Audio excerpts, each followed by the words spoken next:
Hello 102ers and welcome to week 3. There are a few things to tackle this week and your first major paper is to be submitted. Fun times, right? Are you ready for that? I'm not going to be an idiot and assume that you're all avidly watching this week's video while your family and friends are at the Memorial Day barbecue and in the pool. So hopefully you're at least taking the time to watch this on Tuesday, maybe Wednesday instead. Yeah, sorry, but hopefully you'll forgive me and just continue with the week in the best way possible by getting all of this stuff in your head before you realize on Sunday night, oh God, I've got a paper to do. Unit 1 is in the past, and we are now starting Unit 2.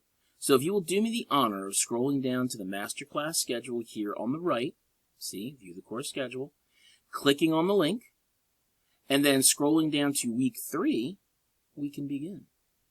See, Unit 2, Week 3. Hey, remember, college will be closed on Monday, May 29th for Memorial Day. Don't try to get a hold of me. I won't be there. Anyway, as you can see, there are 3 documents here that you want to review this week. And honestly, we're going to review 2 of these because we've already talked about SIRS. And I'm going to quickly show you the sample and directions for Unit 2's paper. We're going to spend more time pretty much going over what this is going to look like and the discussion board. This one's a big assignment. This one is going to be helpful, okay? So if you start this early, you should be in pretty good shape. Please make sure to do it correctly. Will this be the week I finally go less than 15 minutes on the video? God, I hope so. I'm tired of these long videos. So let's chat about the first document and get to it. What is an informative research essay is pretty much exactly what it sounds like. This is the Unit 2 paper, and this is how to do it. I'm not a huge fan of the title of the paper because it makes the assignment sound like a straight informational paper. It's not. It used to be called a comparing perspectives paper, which is so much closer to the truth. Basically, what you're going to do is dig really deep into a minimum of 2 sides of your argument. Obviously, the one side you already agree with, and another side that you don't agree with. For some of you, the one versus the other is very easy because you have a binary argument, and that is something that is one or the other. Hot or cold, black or white, up or down, wet or dry. For others, you have a much more nuanced argument. For example, if we're talking about the ways to parent children, there's a lot of different schools of thought on that. So you would have to choose 2, one that you agree with and one that you disagree with. So honestly, those nuanced arguments, you might have to think outside the box and find a strong side, which is one of many. In any case, you'll be looking at the overall perspectives rather than the specific sources at this time. And that is the key difference from the first paper. Then you're going to reassemble the pieces into an understandable argument. It's called synthesis.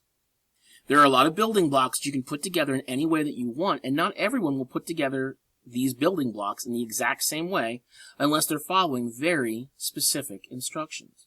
Why don't you think about my favorite toy from childhood? Legos. When you got a new Lego set as a kid, probably 99% of the people empty the box out and build the intended kit with the instructions that they found in the box, and they're building the exact same thing they're seeing on the box.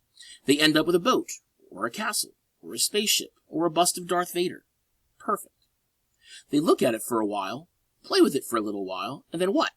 They take it apart. Some people put those pieces away to build the exact same thing again later, but some, well, we say, I can take this castle, take it apart, and I can build a boat with it. Or I can change Darth Vader to a spaceship. The pieces remain the same, but now our own ideas and our own creativity let us put the exact same pieces together in a brand new way, creating a brand new result. That is synthesis. That is what you will be doing in this paper. Now, once again, you can go through this page and look at the sample paper and look how cute it is. But honestly, I've never found this stuff here to be helpful in the least. You click on it and, oh wow, look, it's a title page. Well, I could have already told you it's a title page. How do I do that title page? Oh, look, here's my introduction. Fantastic. How do I do my introduction? It's not really telling you anything. You can look at the sample here, and that's great. You can click right through all of this, and it'll show you now what goes where, and that's okay. There's a sample here, but the requirements are the most important. APA format, title page and references page, in-text citations for the source material. 4 to 6 pages total does not include the title page or the references page. So 4 to 6 pages of meat, basically. First and third person point of view only, no second person, no you, your, yourself. You're going to be doing a lot of pre-writing, and your topic has to be approved by me, okay? So here it's going to go through and tell you exactly what's what. Now, all of this is great. This is helpful. It'll help you understand what's going on, but I have something a little bit better.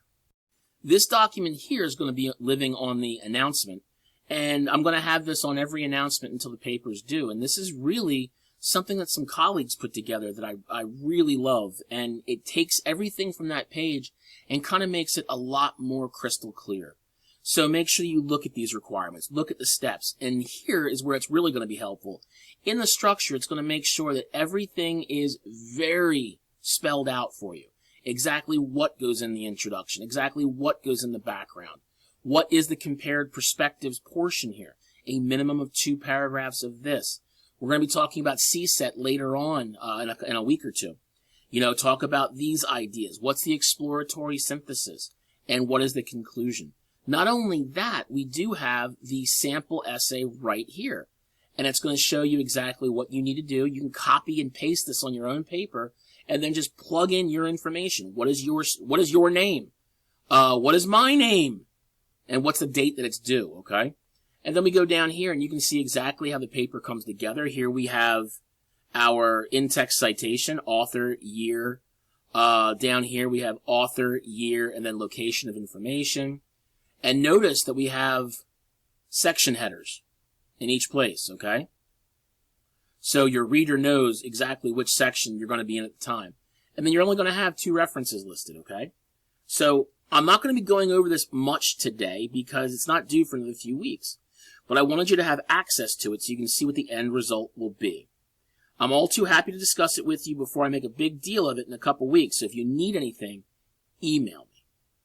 The other document that we'll review today is called Finding Your Synthesis Question, which is very important actually. So clicking on that, you can kind of see the difference between ideas here, okay? There's a need for you to learn the difference between what's called a question of fact, or what I like to refer to as a closed question, or a question of opinion, or what I like to refer to as an open question. A question of fact, or a closed question, is a question where the answer is brief and definitive. What time is it? What color is that? What type of car is that? All quick and easy answers. A question of opinion, or an open question, is something where the answer can be debated for hours or days or months or decades or centuries. What happens after we die? Is there life out there in the vast reaches of space? Will the Philadelphia Flyers ever win another Stanley Cup? Sadly, that last answer breaks my heart a little. God, it's tough being a Philadelphia sports fan. You young people have no idea the decades of heartbreak we old warhorses have endured. Ugh. In any case, once you get the idea which question is which, you can start to build your synthesis question. That is, a question which introduces your argument to the masses and is specific enough not to cause a lot of confusion. You have to avoid the vagueness and direct answer and be more open-minded about the information. So they've got some information here, how to find your synthesis question. This is ideal. And you are browsing sources related to your topic. You are skimming those sources. You are writing some questions down to figure out what's what. And then you will choose the best question for you, okay? So make sure to make those questions open questions.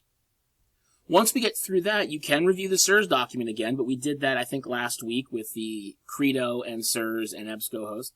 It's practically the same material I had you look through before. So let's talk about the homework. You've got that Unit 1 paper and another discussion board.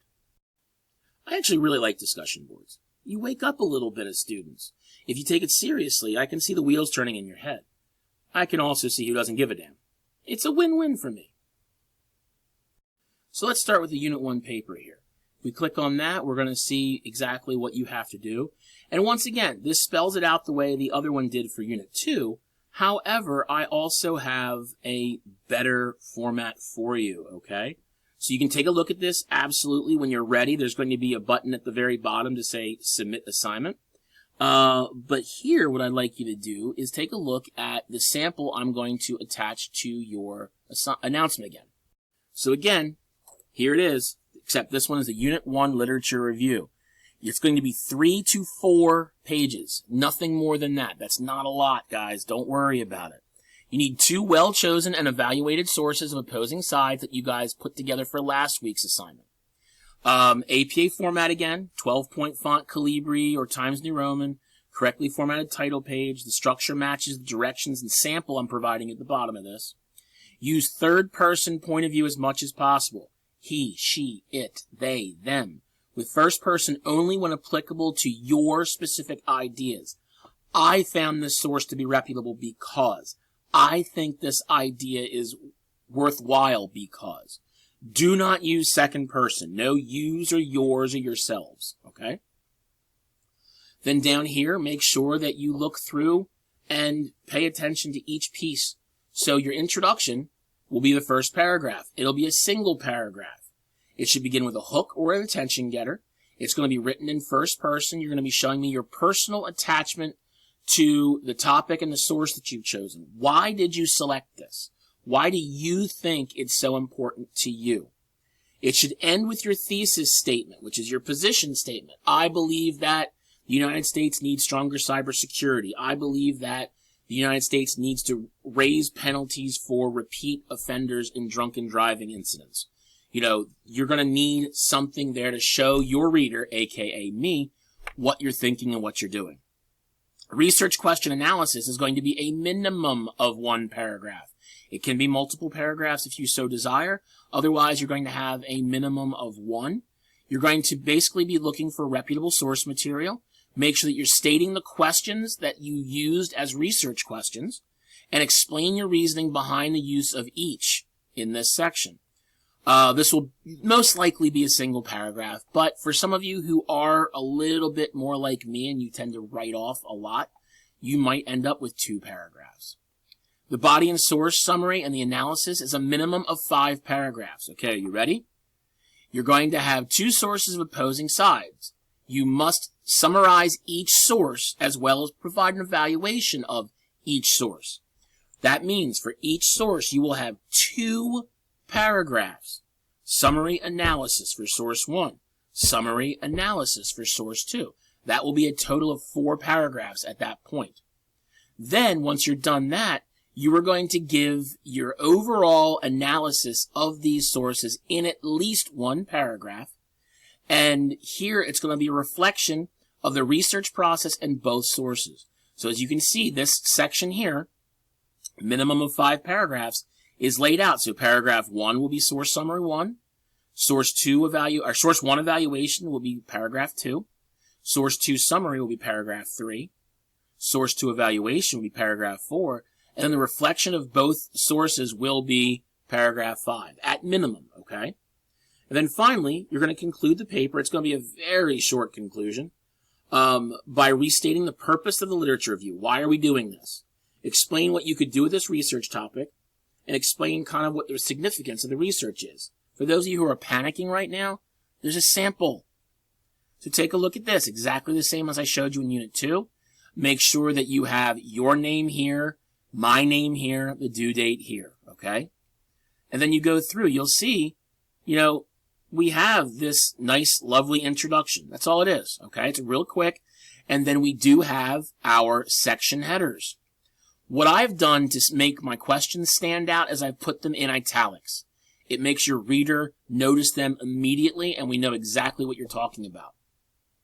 So I've got 1, 2, 3 of them. I'd like you to give me a minimum of 3 research questions here. So I'm explaining what these are and why they're important. Then I go down, and here we go, right? I've got summary of my first source. It's not all that long. I've got any direct quotes, perfectly cited, author's last name, year, and location of the information. Then I have my evaluation of the first source. Here I have all the information I need here. Here I have my summary of the second source. It's a little bit longer because the source was a little bit longer. And then I have my evaluation of the second source. Down here I have the reflection of the primary research process, which is not a very long paragraph. And then I have a pretty short conclusion. At the very, very end, I've got my 2 sources. Boom, boom. Alphabetical order by author's last name, so B comes before K. All right? And that's really all you're going to need. Now, granted, I wrote this.